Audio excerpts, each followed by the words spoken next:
tell you something. Someone has to be responsible. So I will be responsible.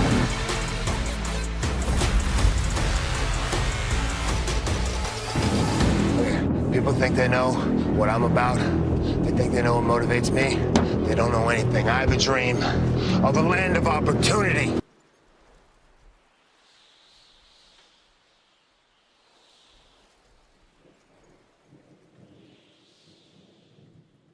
Wrestling gave me everything I have in the world. I want that for other people.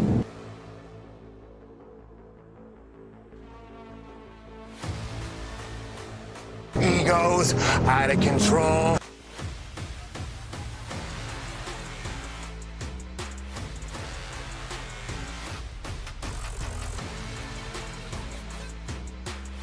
I will burn down the forest to plant a new one.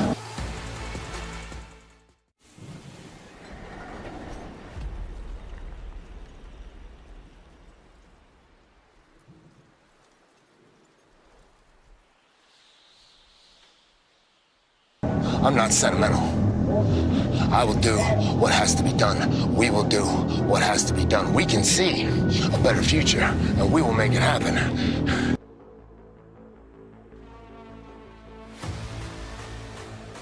If you want to come with us, you can come with us. If you don't, run while you can.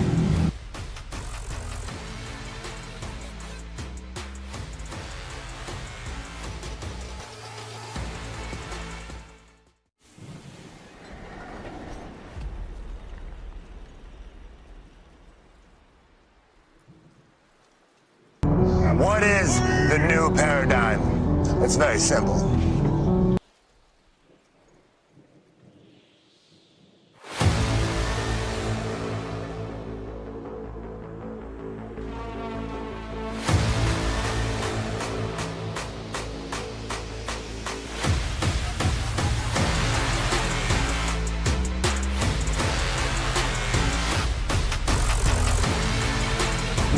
What is the new paradigm? It's very simple.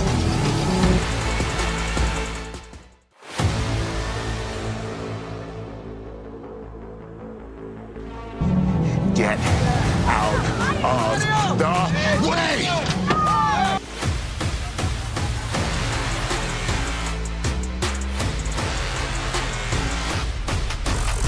Let me tell you something.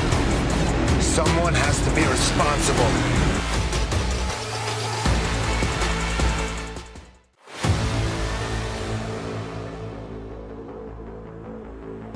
Let me tell you something. Someone has to be responsible. So I will be responsible.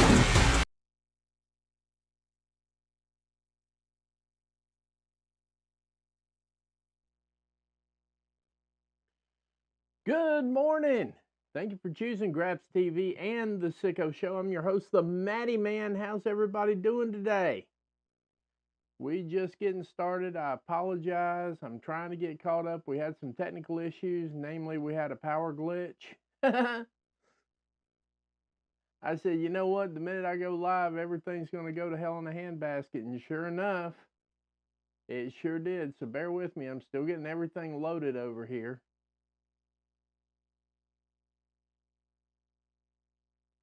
There we go. Now we see everything. How's everything going this morning?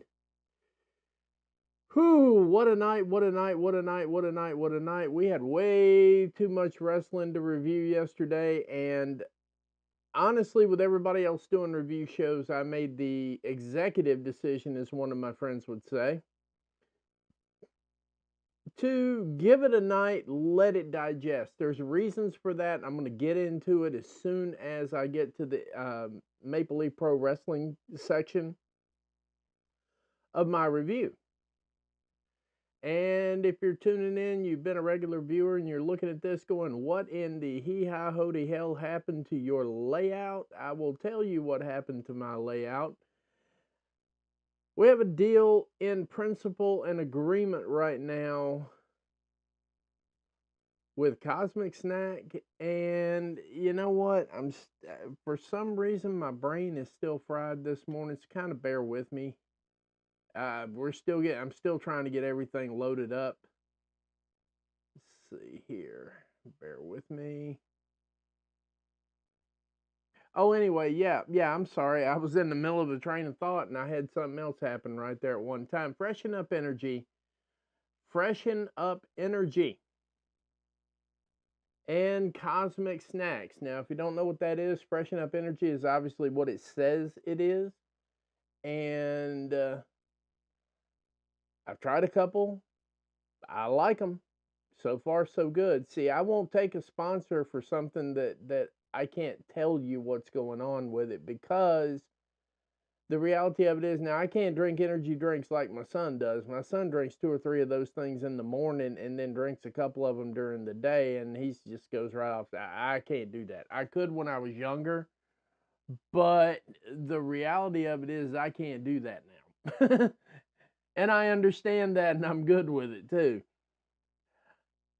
Cosmic Snacks is a CBD gummy out of Utah, and I've got some samples coming to me now. I'm going to try them, see how they work. I use CBD to sleep, and people say, well, doesn't that? No, it doesn't. It's useful, it's helpful, and literally it replaced 4 pills. That's really all I needed to know, and I'm just about to replace that last one too. So I'm kind of happy with that. We're going to try Cosmic Snacks. I looked at the ingredients label on it. It looks very similar to what I take normally, and everybody, they're just coming on right now. Freshen Up Energy, Cosmic Snacks. There's another entity down at the bottom there. It says Temu. We are still dealing, and they've still been very positive, so I'm still going to be carrying them as if we already have a deal. So yeah, they're getting a little bit of free clout, and I'm just getting prepared for it to be there. Freshen Up Energy, Cosmic Snacks. If you got a minute, check them out. They're going to be, I think we're in the middle of a long-term deal. I'm not going to give the years out yet because we haven't agreed to it, but we have a deal in principle. I'm very happy. I'm happy to work with them. They've been patient with me. I've been patient with them. That's how you do business. Am I the biggest podcaster out here? Not even close. But I'm building. That's what I kept telling everybody. When everybody would make fun of me, I'm like, I'm not big yet, but I'm working on it.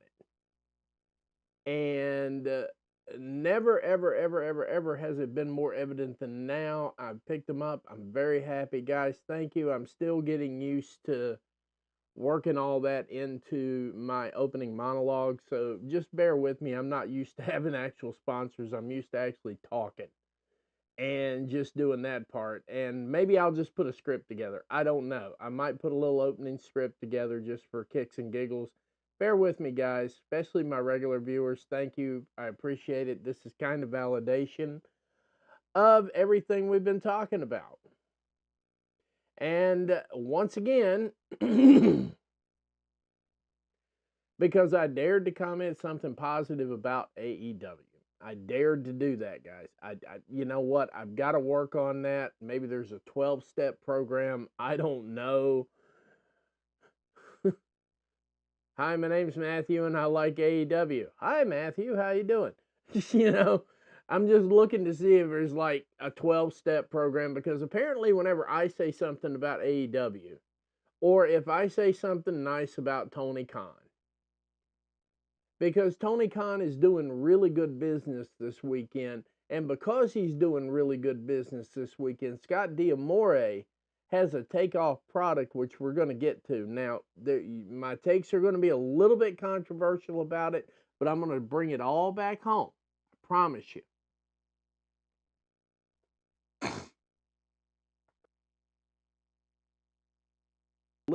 I've got a little bit of a cold, and so just bear with me. We're trying to get through it. If the lights stay on, the internet stays up, and I don't get congested, we're going to get through this show, I promise. Now, my opening monologue once again becomes a task, a chore. But it's good housekeeping because I'm going to keep beating this point home until everybody gets it. Tony Khan may not be pulling an absolute profit, and that's not a bad thing. Letting that sit for just a second. Tony Khan may not have pulled a profit for AEW, and that's not a bad thing.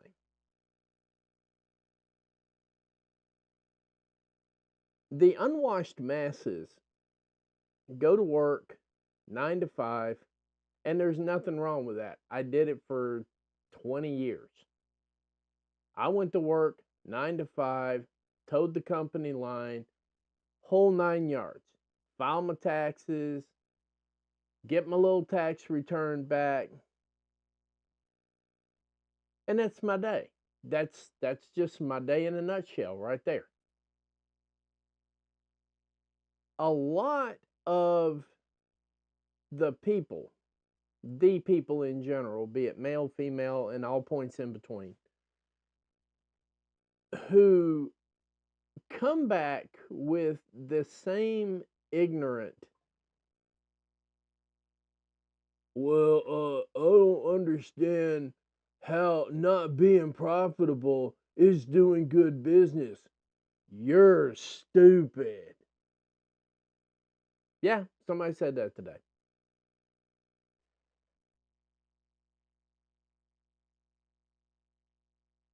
When you operate at a level that the Khan family operates at, Musk family, Bezos family, Gates family, you make an exorbitant amount of money doing things that you enjoy doing. They own football teams, and if you're overseas, they also own football teams, trying to be proper. Soccer over here, football over there. I got you. You own massive, massive professional sports teams. We're not talking about some D League like, I lived in Winston-Salem, they had the Dash. No, you own the Cubs, You own the Cubs. Not some D League team, something like that. In the midst of all of that, between merch generation, your share of contracts, because when the NFL cuts contracts, a lot of that money goes back to the owners and the team. Some of it stays with the NFL, some of it's dispersed out through there. Same thing overseas. Major television deals are all divvied out amongst the various clubs. And for those of us who work 9 to 5, hit the grind, listen to the boss, cash your check, file a tax return, for people who live that kind of life, it makes no sense to them whatsoever.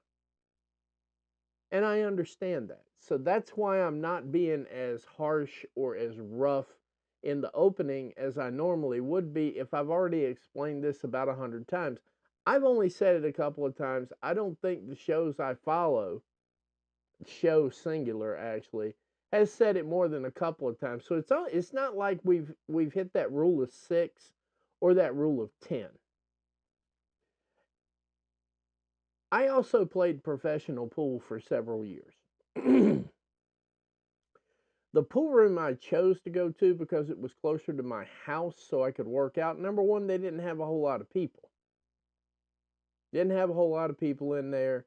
Place always looked like it was losing money. The bartender was always robbing them, the whole 9 yards. And I said something to the owner because he let me play there for free so I could work out. That's generally what you do. You find yourself a home pool room and you cut a deal with the owner, so on and so forth, to get table time. And that's when you do all your practice and so on and so forth, because there's not I could have a pool table at home, but that's boring. I like being out around people. So I said, break time was the name of the pool room, just in case. There's still one in Winston-Salem. You can Google it. You can fact check me on this. You call the guy up. I don't give a shit. I said, man, why in the world are you letting these people rob you? So he says, meet me over here.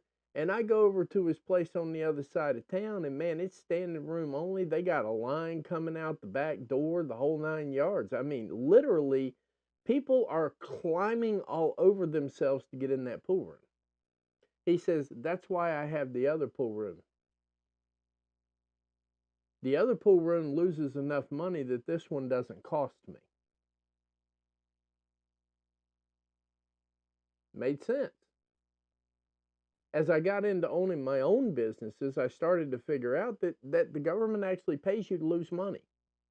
They don't pay you to make money. So if you use what you use, like when I go out to do inspections, I do inspections. That's my shoot job. I drive everywhere I go. Why? Because you get 63 cents a mile. My truck gets 20 miles to the gallon. So basically, I'm getting paid $5 a gallon to drive. It's a fact. I literally get paid $5 a gallon to drive. So why would I fly? Why would I do any of that?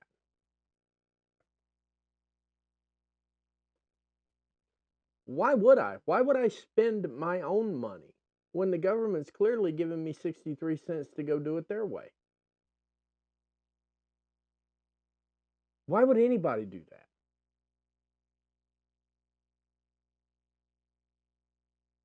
Tony Khan may be losing a couple of million here and there, but that's a couple of million he would have had to give to the government on the Jacksonville Jaguars, for instance. So quit pocket watching if you don't live in that sort of strata. If you don't live on that strata, don't pocket watch it because you don't know what the fuck you're talking about. Plain and simple. And I will go toe to toe because I have the best source in the world. It's called the tax code, dumbass.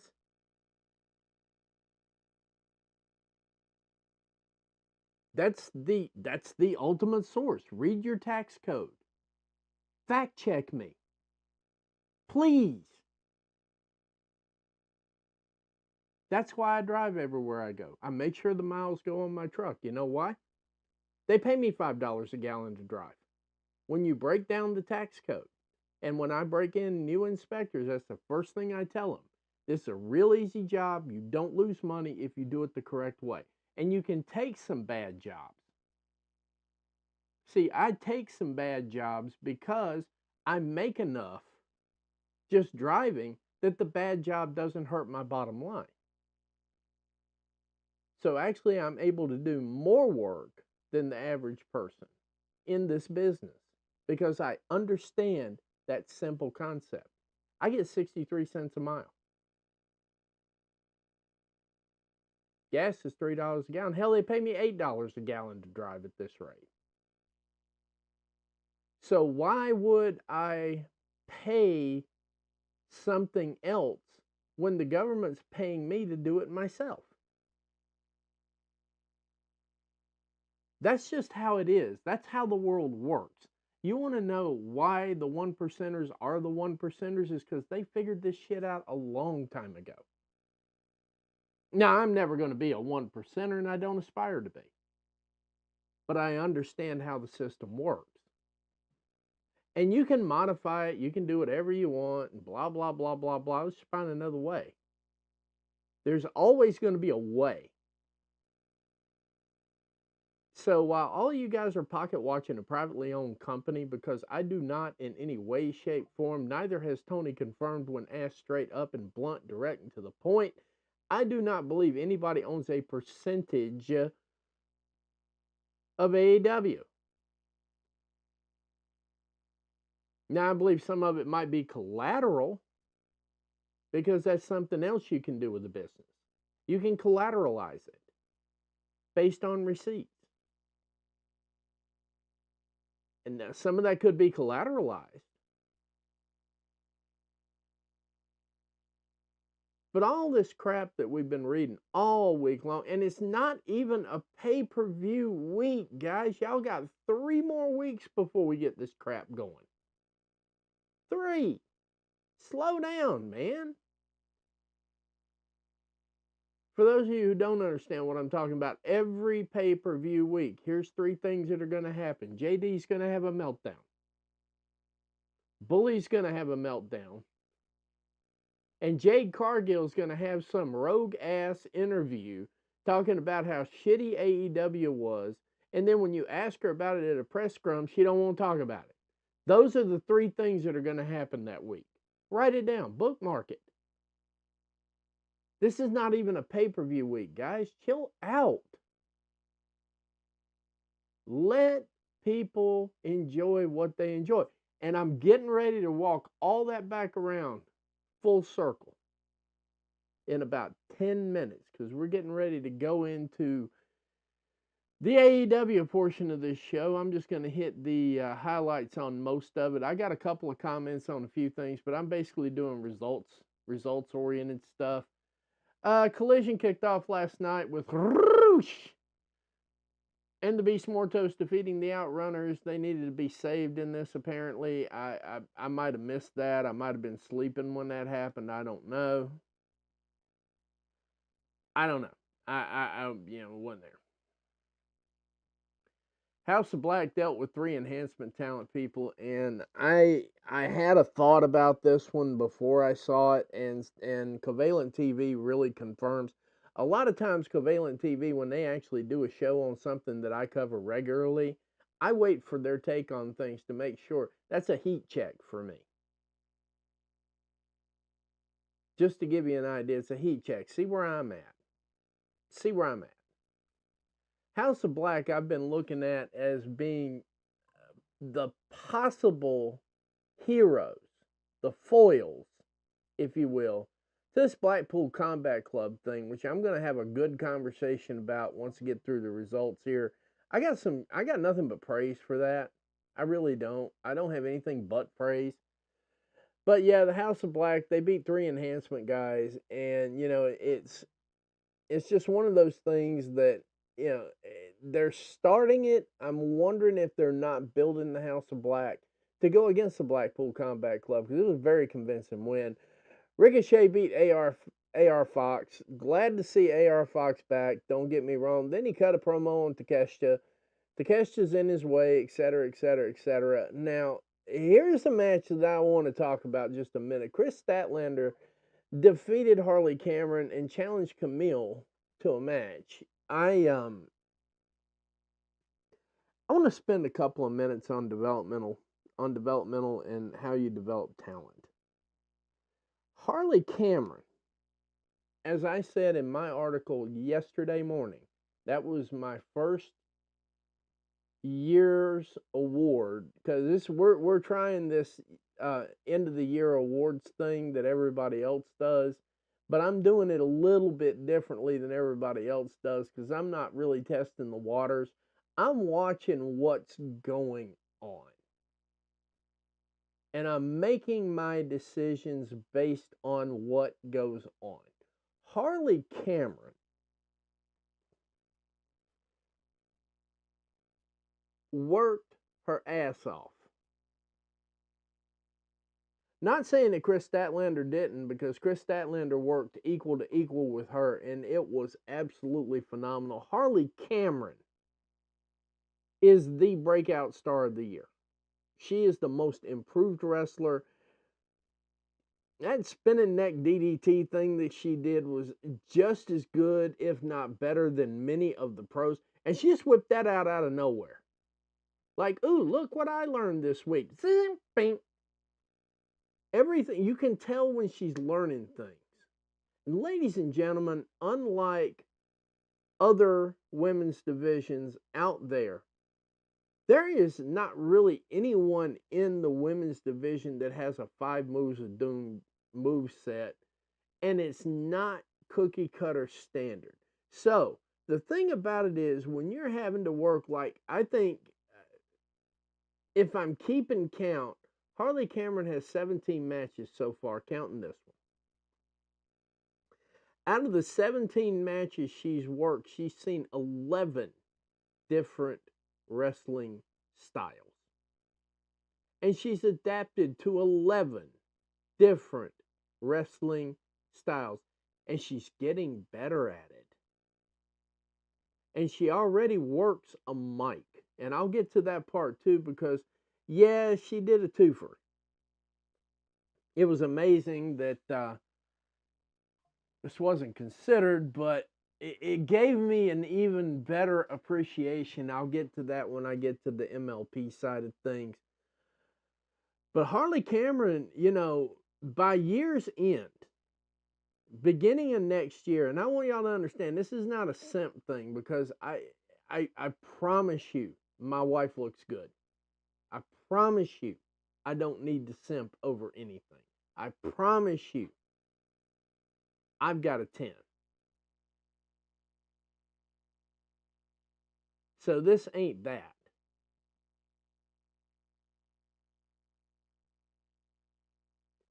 Harley Cameron has one of the best developmental attitudes I've seen in the business in 30 years, and she has one of the best understandings of the business of anybody I've seen probably in about 40 years. The last person to get the business on this level was Owen Hart. Owen Hart got the business on this level. Harley Cameron gets the business on the same level that Owen Hart gets the business. They say, oh, why are you not saying Bret Hart? Bret Hart was good. Don't get me wrong. Bret Hart is best there is, best there was, best there ever will be, owns the moniker, etc., etc. Owen was better in a lot of ways. There's a couple of points, and I'm going to do a show on that one day, where Owen was not better than Bret. 8 out of 10 points, Owen Hart clears him. If you watch and you pay attention, Owen Hart clears him. Harley Cameron gets this business on an Owen Hart level. She really gets it. She gets the development. She gets the, okay, get them used to seeing this. She gets the, get them used to hearing this. She gets all of that. And I'm telling you right now, it is literally a matter of months before all that gets put together and she gets packaged correctly. And I'm telling you right now, she's going to be a force to be reckoned with, because she will kill you with kindness. And that is a completely different way to attack things. Going on after this, Orange Cassidy knocked off Bolt Bronson. I don't care. Daniel Garcia and Private Party defeated the Premier Athletes. I agree with not Warner, but Mr. Starks on this. This was Daniel Garcia saying, I got a bag and I'm going to be here for 4 years and I'm getting a giant push. Fuck all of y'all. I got it. We got it, Daniel. We're good. We know. Jamie Hayter beat Brooke Havoc. Lord, please, please, AEW, keep Brooke Havoc. Pretty please with sugar on top. Back the truck up. Don't let her get to WWE. She's got potential. Got a lot of potential. Back the truck up, whatever she wants, get her. Because when you're a billionaire, you can do that. For real. Kyle Fletcher defeated Atlantis Jr., and as much as I hated to see the breakup part of it, because I think Will Ospreay could have gotten Kyle Fletcher over, Kyle Fletcher got Kyle Fletcher over. Now, even if it's heat or heel heat, neither here nor there. Kyle Fletcher is the future of the business as well. We just need to get used to that. Atlantis Jr. too. Oh my gosh. Now that you got Leo Rush under contract, Tony, you might want to go ahead and slap one of them contracts on Atlantis Jr., because I can see Leo Rush, Atlantis Jr., Commander, Hologram, Rocky Romero. I can just keep going on and on and on and on and on with having the hottest, if booked correctly, junior heavyweight division ever in the history of professional wrestling. This would blow WCW's junior heavyweights, complete cruiserweights. This would blow their cruiserweights completely out of the water. No shit. No shit. Atlantis Jr. is an acquisition that needs to be made.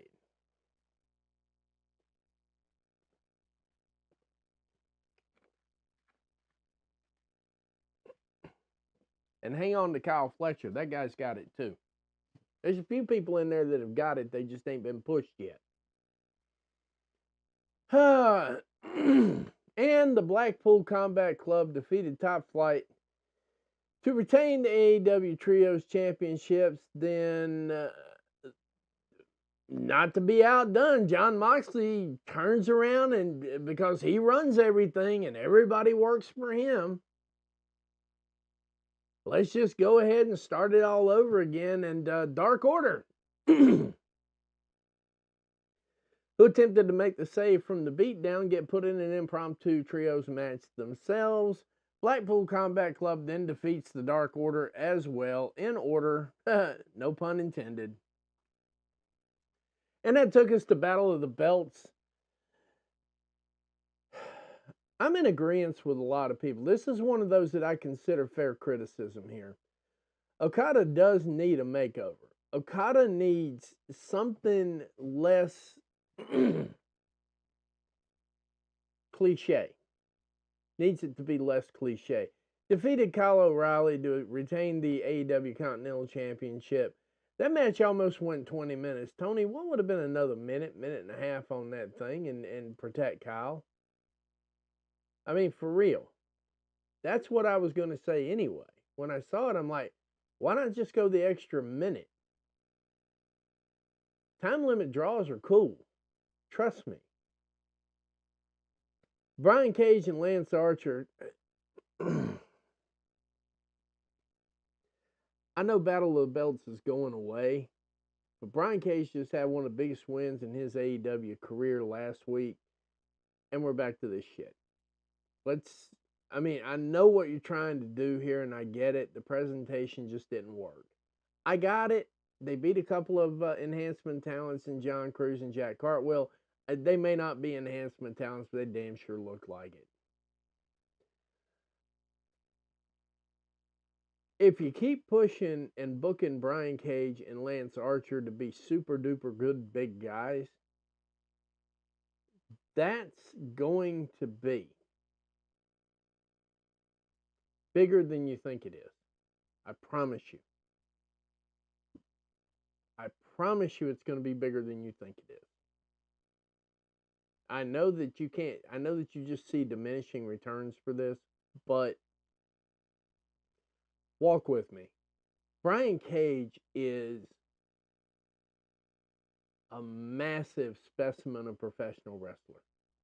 And their honest to God is on the circuit right now, overall, all cards on the table. Brian Cage is one of the most complete athletes out there right now, today. He can work with luchas, he can work with big guys, he can work with the slow guys, he can work with the fast guys. He can move with Will Ospreay if you put him in the same ring with Will Ospreay. Now, I'm not going to say he could keep up after about 20 minutes, but first 20 minutes of that match would be interesting. You know that, and I know that. And I don't know, because I've not seen him work long matches. So to be honest with you, I don't know.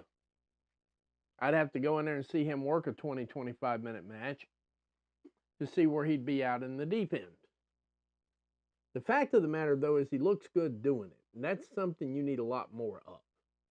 We all agree that Brian Cage is still one of the most underutilized wrestlers on the planet in any promotion.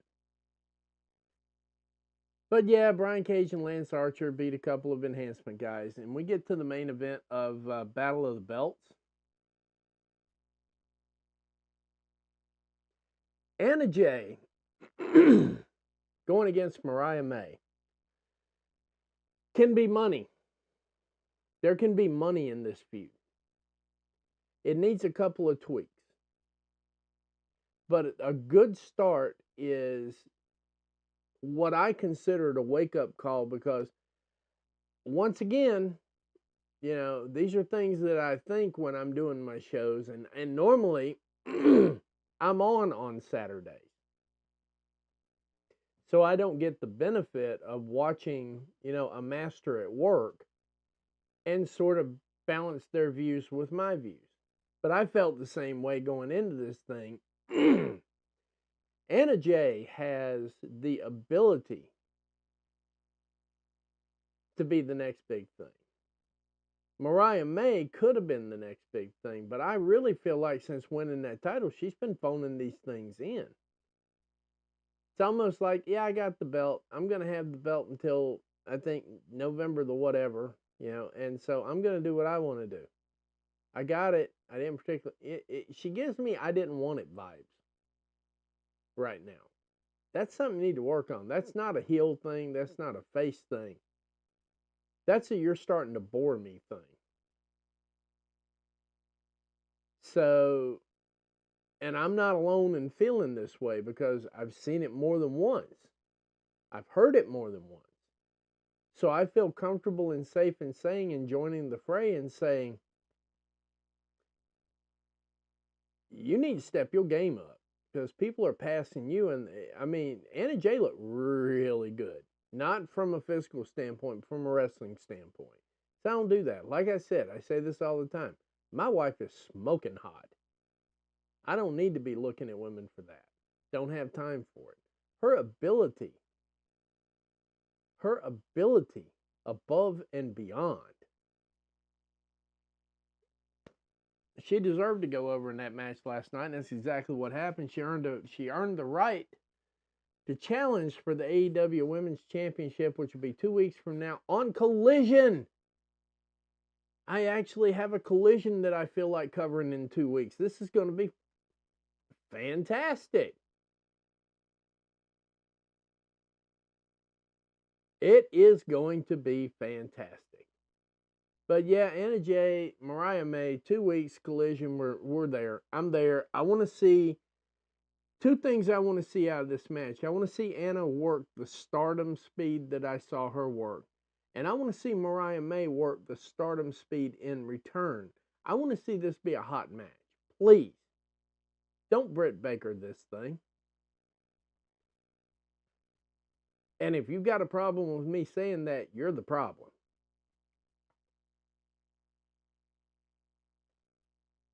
I swear I got the flu, guys. Just work with me. Oh, wow. 22 viewers. Ha. I was looking at some other stuff. I apologize. I try not to look at myself when I'm talking a lot. So 22 viewers. Shout out. Oh.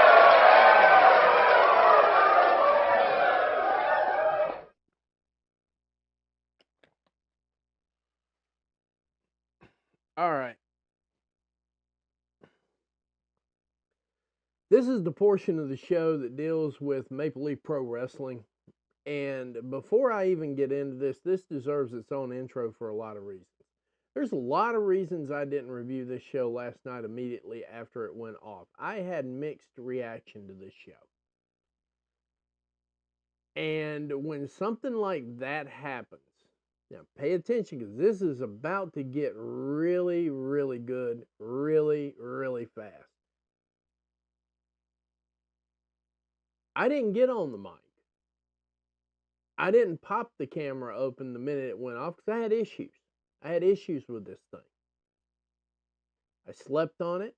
I woke up this morning, thought about it again, rewatched a section on a few things, just kind of getting my head straightened back up again. And I came to the conclusion that Maple Leaf Pro Wrestling had phenomenal wrestling. I just didn't connect to a lot of day one. I didn't connect to it. Now, watch this. This is really, really important for when determining whose podcast you follow. This is very important right here. I slept on it. I didn't hit the tweets talking about, oh my God, this is in the mud. What's he going to do? The wrestling in this show was absolutely phenomenal. I just didn't connect to a lot of it. I connected to a few segments. One segment completely turned me off, and then it was saved. The show was saved. That's how I watched it last night. Then, and I even texted Covalent. They got my number. I got their number. I'll tell you what I texted them. I got it right here. Here we go. Hang on a second.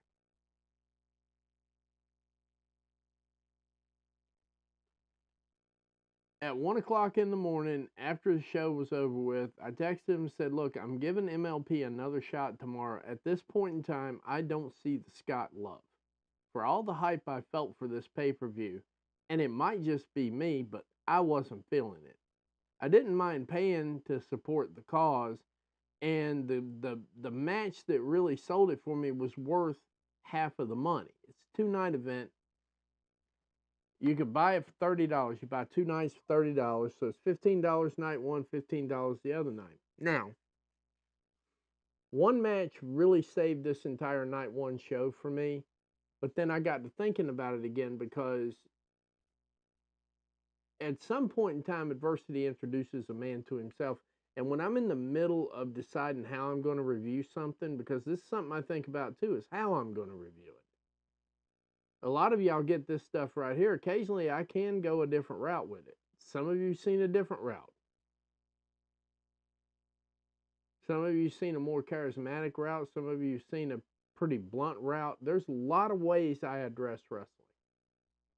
So I was trying to figure out how I wanted to address it because this is Scott D'Amore's first show, and all I've heard is Scott D'Amore's second coming of Christ in a lot of ways. And so I was like, well, shoot, let me sit down. Let me pull up and see what this match looks like. Now, the main event really saved the show for me in a lot of ways, and I'll explain why here in a few minutes. I did not connect because I didn't know all of. Instead of having a storyline that matches Maple Leaf Pro, these people had their own storylines in their own promotions. And I do watch NWA, but I don't watch it religiously. If I see something I want to catch, maybe something I want to review, I'll see it. I don't watch a lot of NXT. If there's something happens, if I want to review it, I'll go see it. I don't watch a lot of CMLL because I don't have access to it yet. I'm working on that. But if there's something that catches my attention, I'll go look it up and I'll watch it just to see. Now, I'm going to have to watch about, I don't know, 7 feuds. 6, because I don't even count the bully match. And I'll get to that in a minute, too. So I need to go watch 5 or 6. 5 or 6 different genres because they wrestled in their lane on their current feud that I was not familiar with. So the wrestling was phenomenal. The wrestling was phenomenal. The wrestling was phenomenal. I didn't connect completely to the show. So it's like I told him last night. That was my hot take coming out of it. I said, I'm going to give him another shot. We're going to watch night 2. I'm going to watch night 2 with an open mind. I'm not going to let night 1 get to night 2. I'm going to watch it with an open mind. I already know that everyone in this show can wrestle. Well, with the exception of 1 or 2.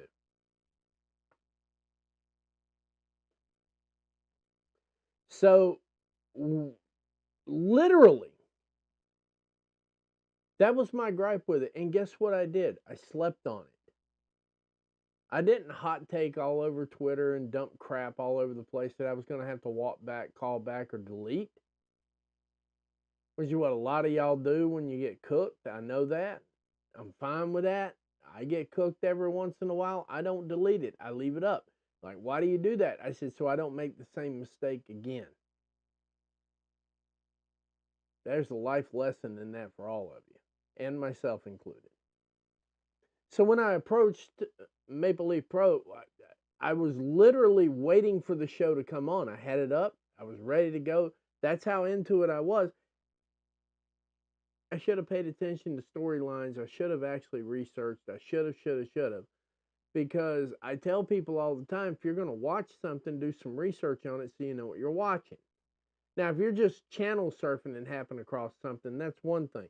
But if you go to a show with the intent of watching it, do the research on the show before you watch it. Because chances are you don't know everything there is to know about it. And I know an awful lot about Canadian wrestling. I know an awful lot about Maple Leaf Pro. I was alive, well, and kicking when we got the reports back when Ric Flair would go to Canada. Maple Leaf Pro. We would get the reports back in the newspaper. Facts. Maple Leaf Pro is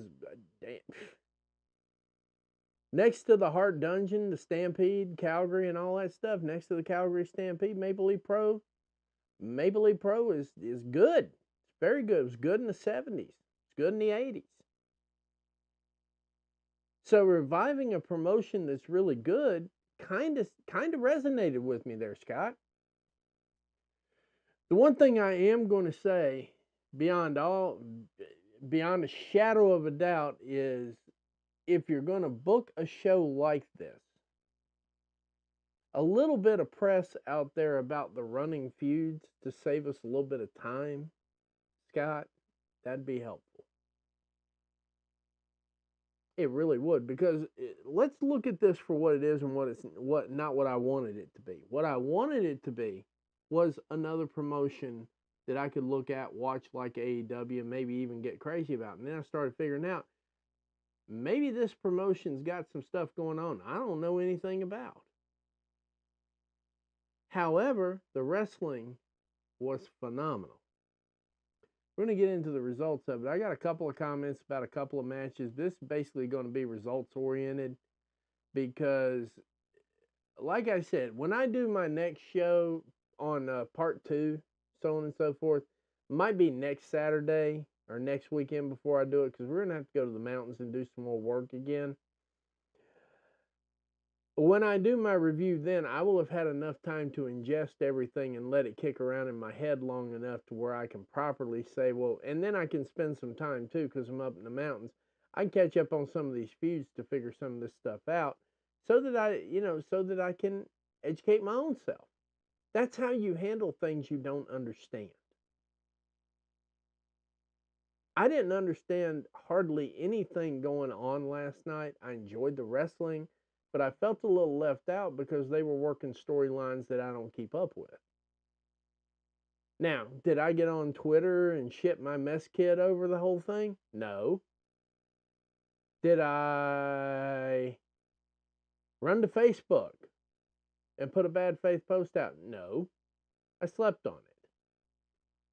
And as a result, I actually have some things to talk about. Even though I'm not familiar with all of the storylines, I did read the stories they told in the ring. So most of this is going to be results based anyway, though, because I understood what they were talking about. There's some things that I want to highlight, and that's pretty much it, because I'm going to do a full take on this probably next week, after I've had time to ingest all of this, figure it out for myself, so on and so forth. But we kicked off night 1. Josh Alexander, Stu Grayson, and El Phantasmo defeated Trevor Lee, Rocky Romero, and Alex Zane. I'm not going to lie, I knew Josh Alexander, I knew Rocky Romero. The match was good. Trevor Lee's good. El Phantasmo I knew too. I did not know Alex Zane. I did not know Stu Grayson. I did not know the storyline they were trying to tell, but the wrestling was absolutely fantastic. Josh Alexander is underpaid. I don't care what they're paying him. He works like his hair is on fire and he doesn't even have any. I am thoroughly impressed with Josh Alexander. I'm sold on that. You're welcome over there. I see you over there on YouTube. You're welcome. You're welcome. Thank you, PWR. Mike Bailey is interviewed backstage and talks about how excited he is to face off with Takeshita. He says the experience is nerve-wracking, but so is leaving your home country to try and find stardom worldwide. That will be the main event tonight. Mike Bailey, I don't care what you pay him, he's underpaid. But we'll get to that. That was followed up by Bret Hart narrating a video package, the past and the future of Maple Leaf Pro Wrestling. Very informative, too, by the way. Very informative by not saying everything, just by putting the faces of the people who have been through Maple Leaf Pro Wrestling. It's a who's who of Hall of Famers. You had Ric Flair, you had Greg Valentine, you had Dusty Rhodes, you had Roddy Piper. I mean, just the list goes on and on and on. Maple Leaf used to be a kick-ass promotion. Whenever they said they were going to Canada, you knew that meant Ric Flair wasn't going to be back for like 3 weeks. Because you knew he was going to find plenty of work up there. You knew that stuff was going to happen. You knew it. But yeah, I mean, a good callback to a time when wrestling was wrestling, when the stories were told in the ring, promos were kept to 2 to 3 minutes tops, and there was only 2 or 3 of them. The top guys were the only ones that talked. Everybody else did their talking in the ring. Yes, yes, yes. If you need a story explained to you over and over and over and over and over again, maybe you ought to catch a listening comprehension course. Maybe you need help with that.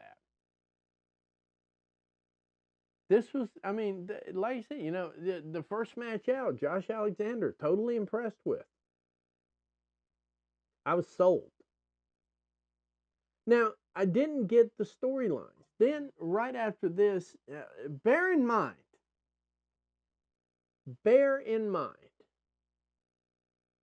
QT Marshall, I guess. I've been calling him QT Marshall for most of my natural life. I'm guessing it's QT Marshall when he's up in Canada. Maybe that was a shoot or something to that effect. Maybe that was like a work or something to that effect. Now, bear in mind, we got Harley Cameron working face-to-face over here on AEW Collision, working her ass off. And here she is doing the twofer up here in Maple Leaf Pro Wrestling as the manager. I refuse to use the term valet. Harley Cameron has forgotten more about wrestling than valets know. I refuse to use that term. They tried to, and I'm like, no, manager. Harley Cameron working as a heel with that same gimmick, I swear, Tony Khan.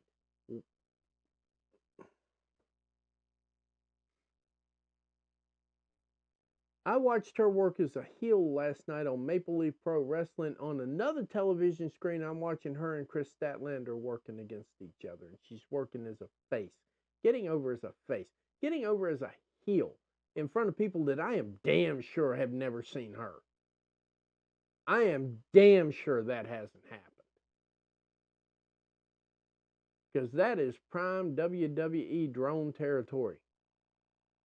So I'm 100% sure nobody in that room had any idea of who she was. And she drew them in. Blind taste test. And it came out great. If I could say, I'm telling you right now, I'm not you, and I know that. Anyway, she comes out with QT Marshall and assists a little bit in the defeat of, I'm not even going to try to say his first name, but the last name looks like Gujar. I was fine with that match. Match worked really well. I was totally shocked with how easily Harley Cameron had everybody eating them out of her hand. And I swear, I'm 100% sure, just because I know the territory, that not only do people not know who she is, they willfully do not know who she is. Because they willfully do not watch AEW. They willfully do not watch Ring of Honor. They willfully do not know who she is. That was some good PR. Because when they go to do research on who is this Harley Cameron gal, and they find out she works for AEW, that was a good PR move.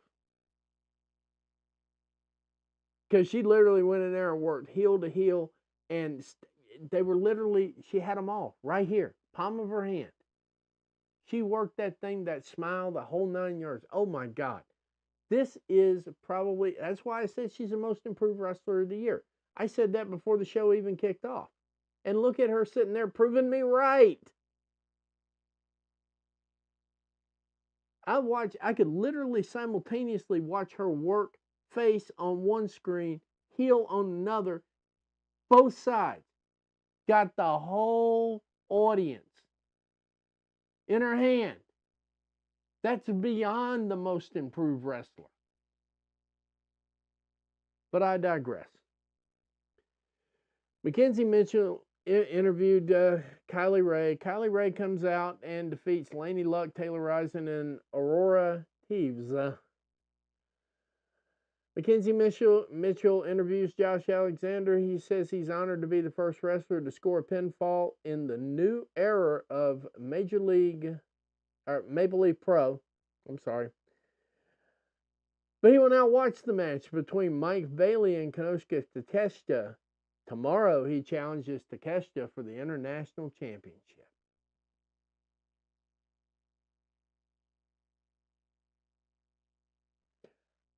Solid promo. Josh came out solid with that. It was focused. It was short. It was to the point. We know what he came to do. We know where he came to do it. We know when he came to do it. And as Dusty Rhodes said, he showed you the money, baby. Where's the money, baby? Where's the money? He brought that.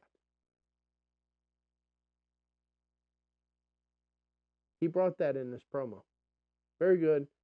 Told me where the money was. I'm going to be glued tonight to that one. I really think it would be one hell of a swerve.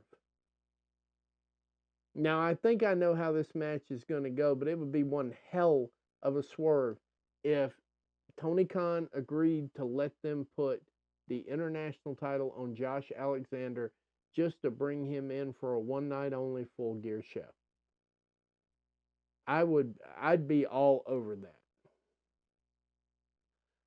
IWGP Junior Heavyweight Tag Team Champions Jet Setters. I'm sorry, I write stuff down and we're trying to catch on, I promise. Jet Setters. Let's see where we're at here. What am I missing? There we go. Wow. See here. Who are the champions? Defeated the Rogue Squadron. That'd be Sheldon Jean and Rohit Raju.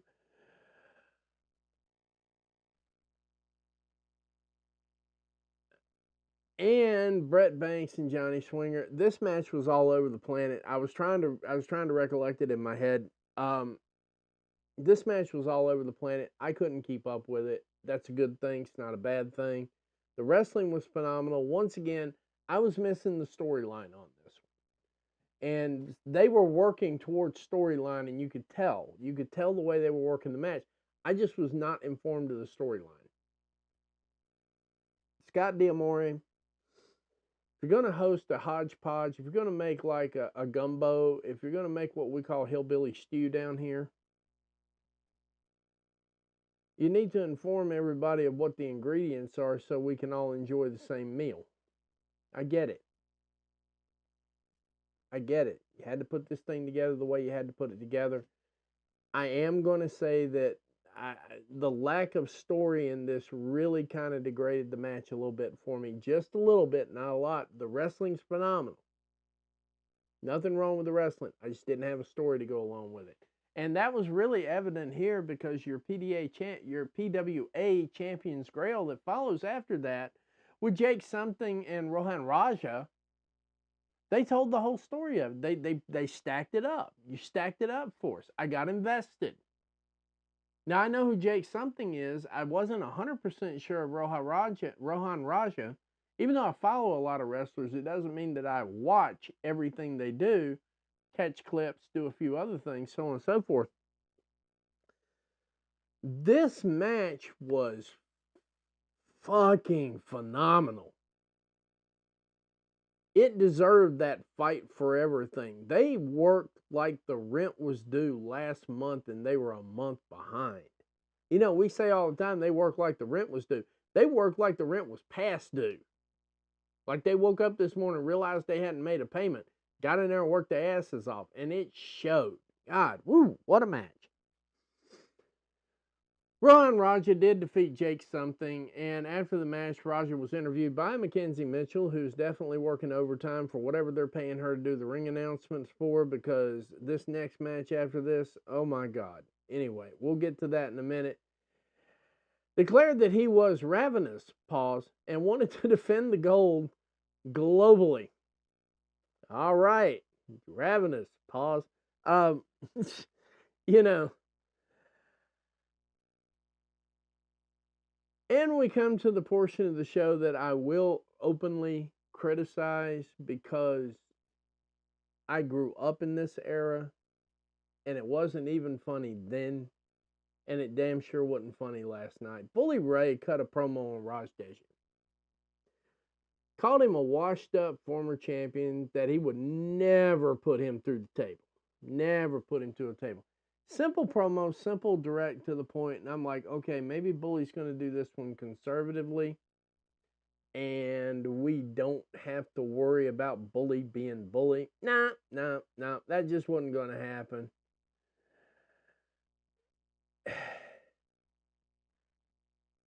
I understand heel heat tactics all day long. So if somebody comes under this video and goes, I don't understand what you're talking about, man. This is the way heels work, the way it works. I get it. This match should have never happened.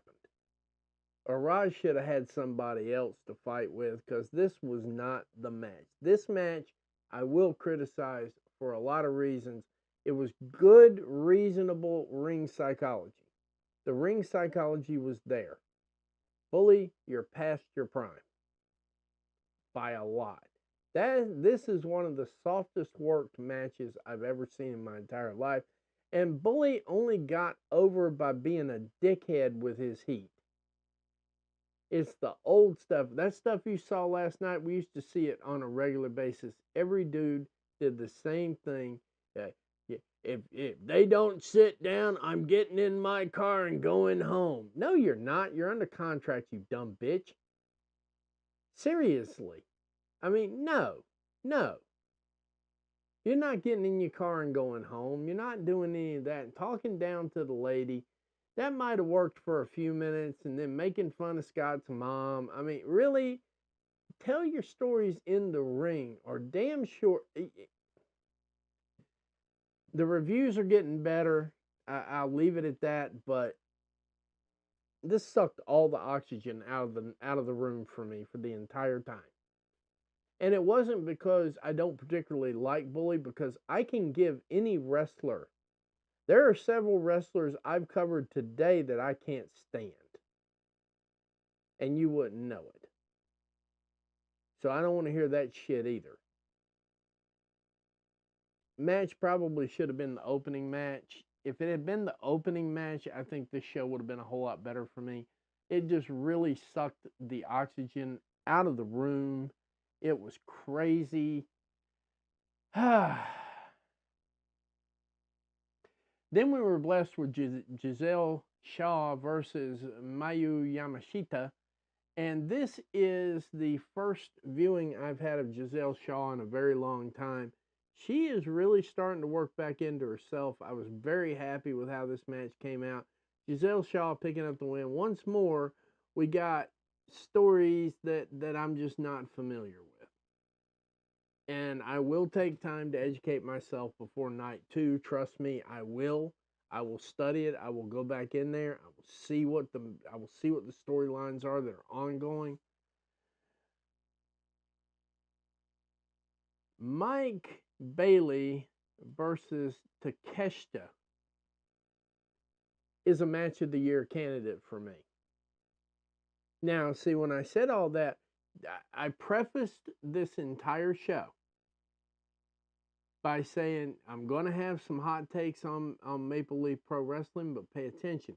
This is what I'm trying to tell you. The show didn't do it for me. Wrestling-wise, I give it an 8. Presentation-wise, I'm at a 6. Not even kidding. Takeshita and Bailey saved the night. I see what the scoop is on Bailey. No wasted motion. Reminds me of Jay White. He gets in the ring, he's not wasting any motion at all. Takeshita is also the same. This is a match of the year candidate. Takeshita somehow gets over, and I say somehow gets over because there were plenty of points in the night when I thought for sure that Tony Khan had given the go-ahead to just, yeah, let him go over. I was sure that conversation had happened. And for Takeshita to pull out the win the way Takeshita pulled out the win at the end, phenomenal. Told a good story. I'm invested for tomorrow night for Takeshita. Now, see, but here's the deal. AEW sent their representatives. Don Callis is a rep. I don't care. Doesn't matter if he was doing play-by-play. Doesn't matter. Doesn't matter at all. Take that all day, twice on Sunday. Good. Hey, Don Callis, brand new respect for you, color commentator. No kidding. Takeshita brought it. No question. Bailey, no question. I even somewhat understood the story because I had someone familiar with the story telling me the story while the match was going on. It worked. More of that, please, and thank you. But anyway, why am I still... Maple Leaf Pro Wrestling, night 2. You get 2 nights for $30, guys. $30. That's cheaper than dinner and a movie. You get 6 hours of wrestling out of this. It was a 3-hour show. Came on at 7 p.m. my time. I'm guessing it was probably 5 or 6 p.m. their time.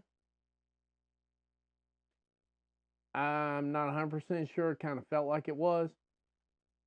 Was off by 10 o'clock. I was watching Battle of the Belts. That's just it. Of course, now I was watching Collision on a side TV. But I'm just saying that Maple Leaf was off. I put Battle of the Belts on the main TV. Very efficient with the time. Very efficient with the time. I started to figure out that the show was going to be over with by 10 o'clock and not 11 o'clock, which I thought was absolutely phenomenal as well. Overall, ratings and investments, Battle of the Belts, I'm a solid 4. And the only reason I'm even a 4 for Battle of the Belts,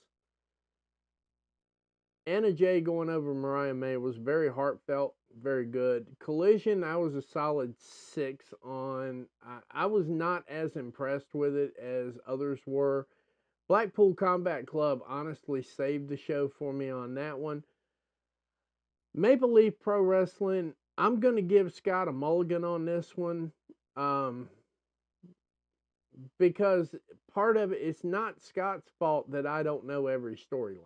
That's something else we got to get out of. It's not Tony's fault you don't know every storyline.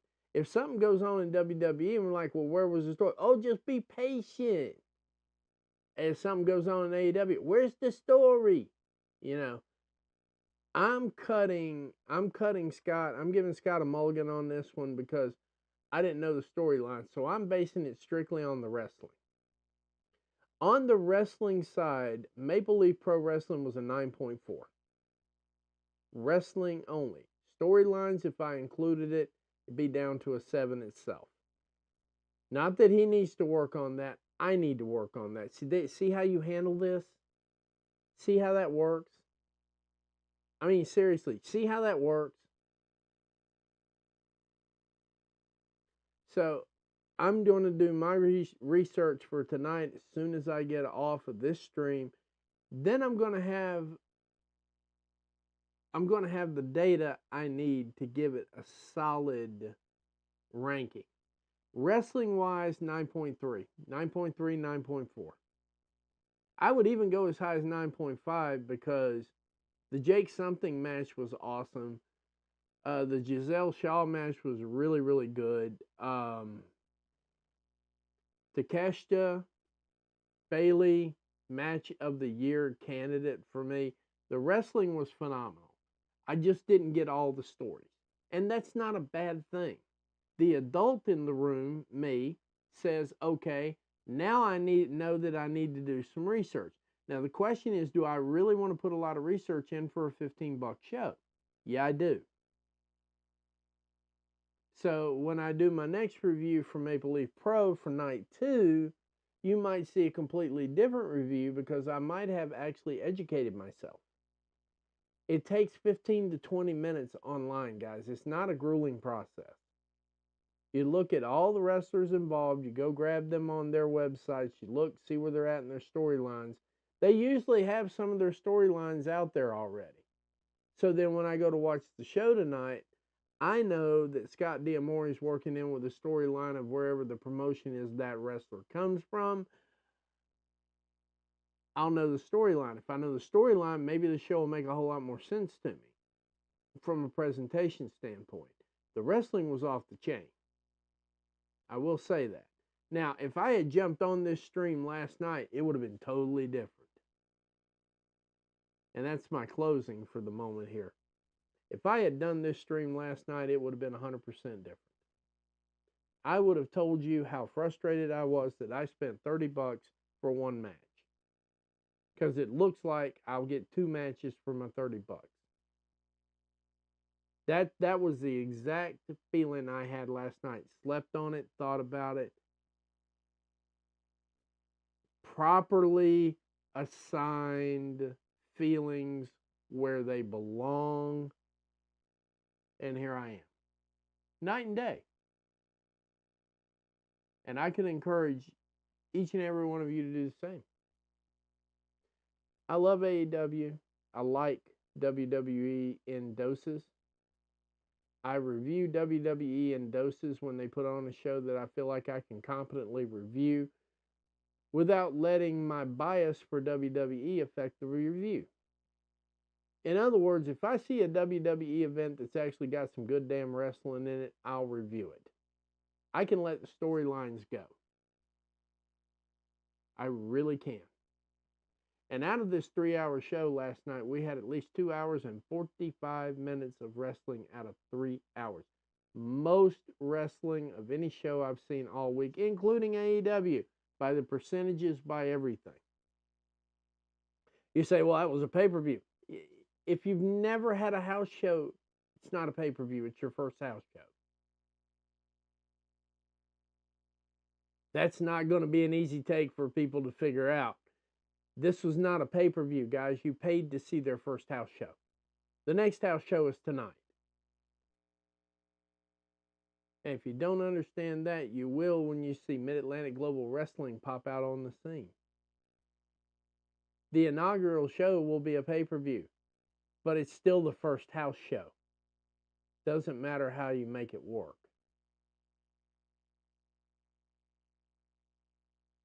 So with that said, we're going to enjoy some football today. Football kicking in here anytime soon. That's another reason I came on early. I didn't want to interrupt the football schedule today because, you know, some people really want to watch, but they want to watch their football team, and I get it. I get it because I'm getting ready to go watch my football team. While we're watching today, just remember that those are real people doing real things.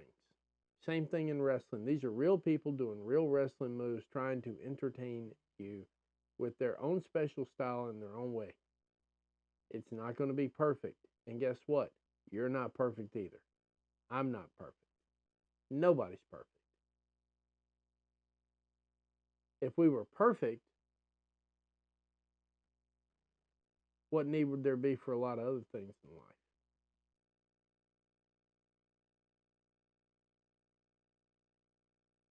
Freshen Up Energy, Cosmic Snacks, thank you again for the partnership. Timu, thank you for at least sending me emails. I appreciate it. We're almost there, lady. I'm telling you right now, man, we are almost there. We're almost there to a deal, and I appreciate it. Timu is something I use. If y'all don't use it, that's fine. I've been using it for a long time. I bought a lot of stuff there. All of it's still functioning quite well except for one thing. And the only reason that's not functioning is because it's sunk in the middle of my pond. A bird of prey misrepresented what they thought it was, and they attacked it, and it sunk. I had a pond fountain to get my pond recirculated so I can get bigger fish. And a bird of prey misunderstood what it was, thought it was a critter, and tried to attack it. When it figured out it wasn't a critter, it buried it. He was pissed off, so that's what it did. That's the only thing I've ever had from Timo that I don't have right now. Tools, the whole 9 yards. So I don't have a problem with Timo. Freshen up energy, definitely all natural. Gotta love it. And cosmic snacks for when I need a break and I need to go to sleep. That's what I use it for. I do use CBD. I do use the gummies. I'm not ashamed of that. I get some good sleep. I'm able to come out here and talk with you fine people. Either way, though, let's enjoy football today. Hopefully the Panthers will actually luck up and win a game. Who knows? Maybe the Bears will win too. And with that said, thank you for joining us today on Grabs TV and The Sicko Show. I've been your host, the Matty Man. We covered a lot of stuff here, and we'll cover a lot more next time. And, yeah, we'll cover it when I see you again. From that point right now, though, I'd like to say good afternoon, America, wherever you are.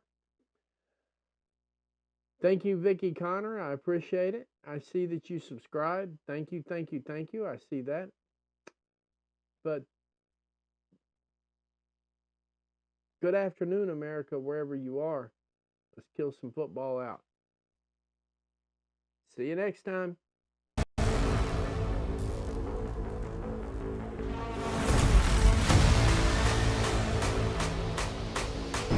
me tell you something. Someone has to be responsible.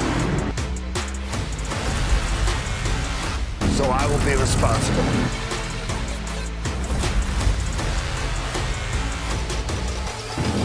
Okay. People think they know what I'm about. They think they know what motivates me.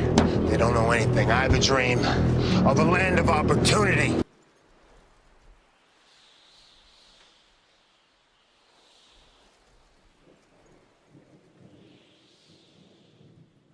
Wrestling gave me everything I have in the world. I want that for other people.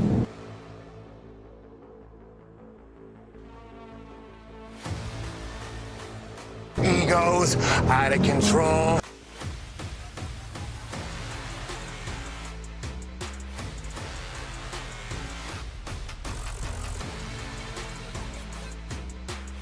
I will burn down the forest to plant a new one.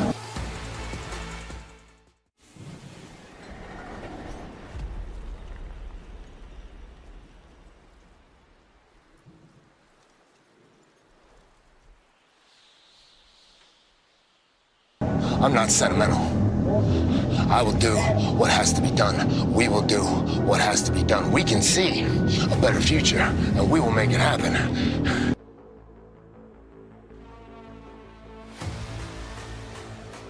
If you want to come with us, you can come with us. If you don't, run while you can.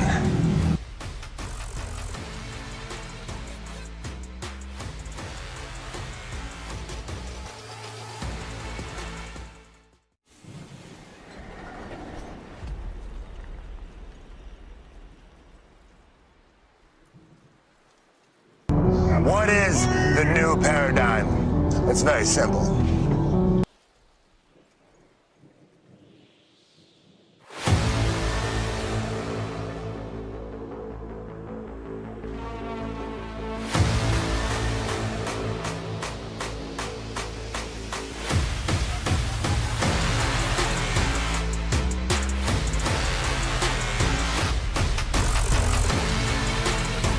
What is the new paradigm? It's very simple.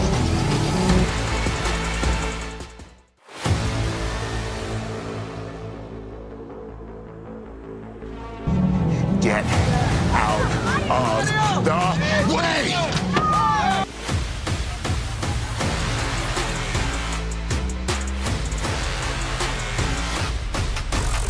Let me tell you something. Someone has to be responsible.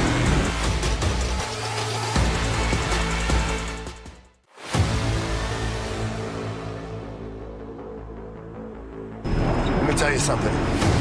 Someone has to be responsible. So I will